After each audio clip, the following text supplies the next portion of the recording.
কর্ণপিশাচিনীর সঙ্গে সেক্সে হয় সিদ্ধি, নয় মৃত্যু। আজ আমরা জানব কর্ণপিশাচিনী সম্পর্কে। কর্ণপিশাচিনী কি, কর্ণপিশাচিনী কতটা ভয়ঙ্কর এবং কর্ণপিশাচিনী কিভাবে আবির্ভূত হয়, সব আমরা এই ভিডিওর মাধ্যমে আপনাদের কাছে উপস্থাপন করব। কিন্তু প্রথমেই বলে নিচ্ছি, এই ভিডিওটি প্রাপ্তবয়স্কদের জন্য এবং এই ভিডিওটির দ্বারা কেউ অনুপ্রাণিত হয়ে এই সব সাধন মার্গে যাবেন না। শাস্ত্রে বলা আছে এটি অতি নিম্নমানের সাধনা। তাহলে আজকের এপিসোডটি শুরু করা যাক। পিশাচতন্ত্রের অন্তর্গত কর্ণপিশাচিনী সাধনায় সিদ্ধ হলে কর্ণপিশাচিনী সব সময় সঙ্গে থাকে এবং কানে কানে জানিয়ে দেয় ভূত ভবিষ্যতের সব তথ্য।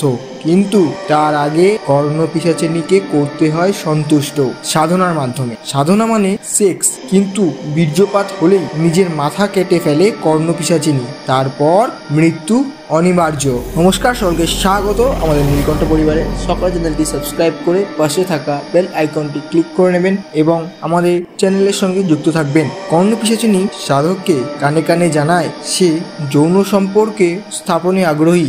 যৌন কামনায় বশীভূত হয়ে সাধক পিশাচিনীর সঙ্গে সঙ্গমে লিপ্ত হয় সে। যতক্ষণ না পিশাচিনী তৃপ্ত হচ্ছে ততক্ষণ চলে এই চরম সঙ্গম। বোঝাই যাচ্ছে এমন ভয়ানক পিশাচিনী যখন, তাকে তো আর শারীরিক সুখ দেওয়া অত সহজ কাজ নয়। ফলে সাধকের জীবন শক্তি নিংড়ে নিতে থাকে সেই যৌনক্রিয়া, আর সাধকের শরীর ধীরে ধীরে শেষ হতে থাকে। সাধক ক্লান্ত হয়ে পড়লে কিন্তু বিপদ। পিশাচিনীর তৃষ্ণা আরো বেড়ে যায় এবং সমানে কানে কানে চলতে থাকে ফিসফিস করা। আরো বেশি করে যৌনতার দাবি জানাতে চায় সে। এই চক্র থেকে সহজে মুক্তি মেলে না। কথা বলেতে কিছুতেই বন্ধ করে না সেই পিশাচিনী। আর সাধক ক্রমে ঘোরের মধ্যে চলে যেতে থাকে। ক্রমে সমাজ বহির্ভূত হয়ে যায় সে।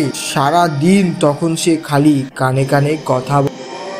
তবে সাধক যৌন শক্তিতে সবল এবং বুদ্ধিমান হলে সে নিয়ন্ত্রণ করতে পারলে এই ভয়াল পিশাচিনীকে, তাকে তৃপ্ত করে নিজের সব কাজ হাসিল করে সে।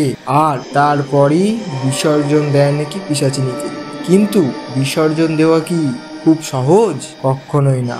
যদি তুমি বিসর্জন না দিতে পারো তাহলে তোমার আত্মার সঙ্গে এই পিশাচিনী সারা জীবনের মতন জড়িয়ে যাবে। একমাত্র কেউ যদি তোমার থেকে নিজে এসে এই পিশাচিনী মৃত্যুর আগে, তাহলেই তুমি তাকে দিয়ে যেতে হবে। কিন্তু মনে রাখতে হবে, তুমি বললে হবে না, কেউ নিজে থেকে এসে তোমার কাছে চাইতে হবে। কর্ণপিশাচিনী সাধনায় সময়ে সময়ে সাধকের সারা শরীর কালো হয়ে যায়, উন্মাদ হতে শুরু করে সে।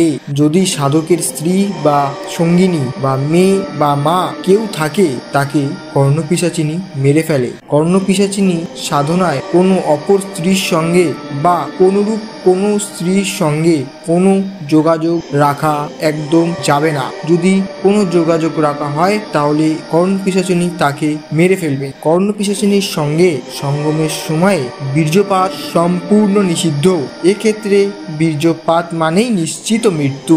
এই সময়ে সাধকের বীর্যপাত হলে পিশাচিনী তার সামনে নিজের মাথা কেটে ফেলে। তারপর এমন সব দৃশ্য দেখাতে শুরু করে, সাধক একসময় আত্মহত্যার পথ বেছে নেয়। আর সফল হলে সাধক কিন্তু সর্বজ্ঞ হয়ে ওঠে। সামনে দাঁড়ানো কোনো ব্যক্তি মুহূর্তে ঠিক কি ভাবছে, কি করতে চলেছে, অতীতে কি হয়েছিল, সব সাধকের কানে ফিসফিস করে বলে দেয় এই কর্ণপিশাচিনী। অথবা সাধককে কেউ কোনো প্রশ্ন করতে চাইলে আগেই সেই প্রশ্নের উত্তর কানে কানে বলে দেন সেই কর্ণপিশাচিনী। কারণ নাম, পরিচয় এবং কি উদ্দেশ্য নিয়ে এসেছে সব আগে থেকে জানতে পারা যান সাধক এই কর্ণপিশাচিনীর মাধ্যমে। ফলে জ্যোতিষীদের ব্যবসায় এই সাধনা অত্যন্ত গুরুত্ব পেয়ে যায়। আসলে রুদ্রজামালে উল্লেখিত এই কর্ণপিশাচিনী হলো এক ধরনের উপদেবী, যে দেবত্ব পায়নি অথচ বেশ কিছু অলৌকিক শক্তির অধিকারী। আবার ভূত প্রেতের মতো এরা অপদেবতাও নয়। কর্ণপিশাচিনীর বর্ণনায় বলা হয়েছে ইনি কৃষ্ণবর্ণ, তৃণয়ন রক্তাভ।